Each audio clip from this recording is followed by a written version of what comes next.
হরে কৃষ্ণ। আমরা বলি হরিনামে রুচি আসছে না কেন? দেখুন, যখন আমরা আচার্যদের যে গ্রন্থগুলো আছে না, তারা কীভাবে নামের প্রতি রুচি হয়েছে, সেই গ্রন্থগুলো যখন আমরা পড়বো না, তখন আমাদের কী হবে, রুচি আরও বেড়ে যাবে। কেন অনেক সময় কী হয়, আমাদের গাইড থাকে না বা উৎসাহ কমে যায়। তো যখন এই আচার্যদের নামের যে গ্রন্থগুলো আছে সেখন পড়বেন, দেখুন আপনার উৎসাহ বেড়ে যাবে আর হরিনামের প্রতি আরও টেস্ট পেয়ে যাবেন। এবং আচার্যদের কাছে নামের কাছে প্রার্থনা করবেন, দেখবেন আপনারা সুন্দরভাবে হরিনাম করবেন আর সবসময় দিব্য আনন্দ পাবেন। হরে কৃষ্ণ।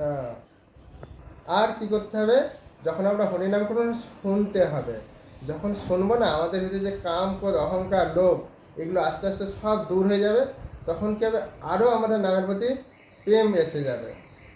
যদি প্রেম তখনই আসবে যখন আমরা নিজে শ্রবণ করব। আর যদি শ্রবণ না করি, মনটা যদি এদিক থেকে থাকে, তাহলে আমাদের ভিতরে যে কাম ক্রোধ আছে সেগুলো কী হবে, দূরীভূত হবে না। তখন আর ইচ্ছাই করবে না, একটু যা করে আর ভাল লাগবে না। তাই আপনারা এভাবে পালন করুন। হরে কৃষ্ণ।